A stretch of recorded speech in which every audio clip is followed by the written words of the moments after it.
हमारी आज की इस वीडियो का टॉपिक है इम्पोर्टेंस और significance of organising, why the organising is important for an organisation. कि ऑर्गेनाइजिंग जो है ऑर्गेनाइजेशन के लिए इम्पोर्टेंट क्यों है। तो फर्स्ट पॉइंट से शुरुआत करते हैं। First point is the benefits in specialisation. Organising का सबसे पहला बेनिफिट क्या है कि हमें स्पेशलाइजेशन का बेनिफिट मिलता है। कैसे? नॉर्मली हम क्या करते हैं, ऑर्गेनाइजेशन को डिफरेंट डिफरेंट डिपार्टमेंट्स में डिवाइड कर देते हैं और हर एक डिपार्टमेंट को एक पर्टिकुलर टास्क असाइन की जाती है, वही टास्क उसको परफॉर्म करनी होती है और वही टास्क वो again and again bar bar repeat करता है, क्योंकि उसे सिमिलर नेचर का टास्क जो है हर बार असाइन किया जाता है। तो जब एक पर्सन या एक डिपार्टमेंट एक सिमिलर नेचर के टास्क को बार बार करेगा तो उस काम को करने में एक्सपर्ट हो जाता है, जिससे हमें स्पेशलाइजेशन का बेनिफिट मिल पाता है। वो काम टाइम पर और मिनिमम कॉस्ट पे कंप्लीट हो पाता है। जैसे कि प्रोडक्शन डिपार्टमेंट का काम प्रोडक्शन ही करना है, परचेज डिपार्टमेंट का काम परचेज ही करना है। तो जो सिमिलर नेचर का टास्क उन्हें परफॉर्म करना है, जो भी मैन पावर है उस डिपार्टमेंट में, तो जब वो एक ही काम को बार बार करेंगे तो उससे स्पेशलाइजेशन का बेनिफिट मिलेगा ऑर्गेनाइजेशन को, और जो वर्क या जो टास्क हम कंप्लीट करेंगे वो अच्छी क्वालिटी का हो। Clarity in working relationship. Organising जो है सुपीरियर और सबॉर्डिनेट के रिलेशन को डिफाइन करती है कि एक ऑर्गेनाइजेशन में जितने भी मैन पावर है उनकी क्या पोस्ट हैं, किसके पास क्या अथॉरिटी है या क्या पावर है, कौन किसका सुपीरियर है या कौन किसका सबॉर्डिनेट्स है। तो ये सारी चीज़ें ऑर्गेनाइजिंग में क्लियरली डिफाइन की जाती हैं, जिससे कि वर्किंग रिलेशन हमारे बिल्कुल क्लियर होते हैं। किसी भी मैन पावर के बीच, किसी भी एम्प्लॉय के माइंड में कोई कन्फ्यूजन नहीं होता कि वो किसके प्रति रिस्पॉन्सिबल है। हर एक की अथॉरिटी पावर फिक्स होती हैं। ऑप्टिमम यूटिलाइजेशन ऑफ रिसोर्सेज का हम अच्छे से यूज कर पाते हैं। जैसा कि हम जानते हैं कि दो तरह के रिसोर्सेज हम एक ऑर्गेनाइजेशन में यूज करते हैं, human resource and material resources. इन दोनों ही रिसोर्सेज को प्रॉपरली और बेटर वे में यूटिलाइज करना मैनेजमेंट का मेन टास्क होता है या मैनेजमेंट का मेन मोटिव होता है। मैनेजमेंट हमेशा ये चाहती है कि कोई भी रिसोर्स वेस्टेज ना जाए। तो जो ऑर्गेनाइजिंग फंक्शन है वही इन दोनों तरह के रिसोर्सेज को अच्छे से यूज करना हमें सिखाता है। अगर हमने प्रॉपरली अपनी ऑर्गेनाइजेशन को ऑर्गेनाइज किया है, मैनेज किया है, तो कोई भी चीज़ हमारी वेस्ट नहीं जाएगी। ना तो मैन पावर वेस्ट जाएगी और ना ही मटेरियल रिसोर्स, चाहे उसमें रॉ मटेरियल है या वो इलेक्ट्रिसिटी है या मशीन्स हैं।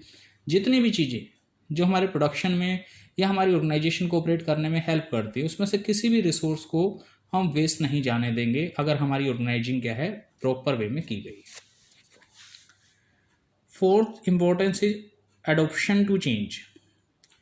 मान लीजिए कि हम कोई भी चेंज इंप्लीमेंट करना चाहते हैं एक ऑर्गेनाइजेशन के अंदर, तो वो चेंज इंप्लीमेंट एक हेड के थ्रू ही हम कर सकते हैं। जैसे कि डिपार्टमेंट होते हैं डिफरेंट डिफरेंट ऑर्गेनाइजेशन में, परचेज डिपार्टमेंट, प्रोडक्शन डिपार्टमेंट, उन सभी के हेड होते हैं। मान लीजिए कि हमें प्रोडक्शन डिपार्टमेंट में कोई चेंज लाना है, मशीनों को रिप्लेस करना है ड्यू टू टेक्नोलॉजिकल चेंज, लेकिन जो न्यू मशीनें हमें इंप्लीमेंट करनी है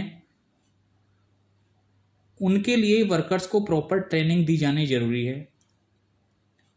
लेकिन जो वर्कर हैं वो उसका अपोज कर रहे हैं, क्योंकि वो नई मशीन को ऑपरेट करना सीखना नहीं चाहते, तो उसका अपोज करेंगे। वो कभी भी नहीं चाहेंगे कि न्यू मशीन या वो टेक्नोलॉजी डिपार्टमेंट में इम्प्लीमेंट हो।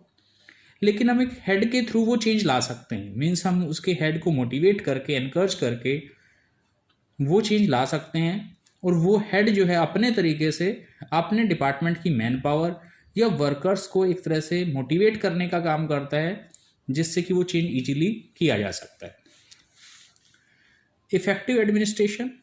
हमारा जो एडमिनिस्ट्रेशन होगा वो इफेक्टिव होगा अगर प्रॉपर ऑर्गेनाइजिंग है, क्योंकि क्लियर रिलेशन होते हैं, हर चीज़ डिफाइन होती है, हर किसी की पावर डिफाइन है, सब कुछ क्लियर होती हैं। तो मीन्स हमारा जो एडमिनिस्ट्रेशन है वो भी अच्छा होगा, हम डिसीजन अच्छे ले पाएंगे, टाइमली ले पाएंगे, किसी तरह का कोई डिले नहीं रहेगा। Now the next point is expansion and growth. हम ऑर्गेनाइजेशन की ग्रोथ के लिए भी काम कर सकते हैं। मान लीजिए हम ऑर्गेनाइजेशन को एक्सपेंड करना चाहते हैं, कोई न्यू डिपार्टमेंट ओपन करना चाहते हैं, कोई नई प्रोडक्शन यूनिट लगाना चाहते हैं तो वो भी हमारे लिए पॉसिबल हो पाता है।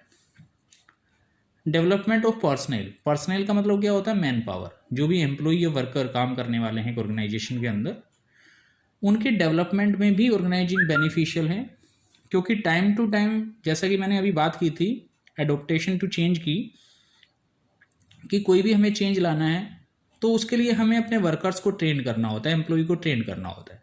जब हम एम्प्लॉय को ट्रेनिंग देंगे तो ऑब्वियसली उनकी स्किल इंक्रीज होगी, स्किल इंक्रीज होगी तो उनकी सैलरी भी इंक्रीज होने के चांसेज होते हैं। या मान लीजिए वो किसी दूसरी कंपनी में मूव करके जाते हैं और वो लेटेस्ट टेक्नोलॉजी वहाँ अडोप्ट की जा रही है तो ईजिली वो वहाँ पर ज्वाइन कर पाएंगे। तो एक तरह से पर्सनल का डेवलपमेंट हो पाता है। जो मैन पावर या एम्प्लॉय जो हैं उन्हें प्रॉपर ट्रेनिंग भी मिलती है टाइम टू टाइम। दूसरा चीज़ कि उनकी जो मार्केट वैल्यू है वो इंक्रीज होती है। जैसा कि मैंने अभी कहा कि अगर वो किसी दूसरी कंपनी में ज्वाइन करते हैं तो उन्हें बेटर सैलरी मिलने के चांसेस इंक्रीज हो जाते हैं। तो ये कुछ बेनिफिट थे ऑर्गेनाइजिंग फंक्शन के। इसके बाद नेक्स्ट वीडियो में हम बात करेंगे ऑर्गेनाइजेशन स्ट्रक्चर के बारे में।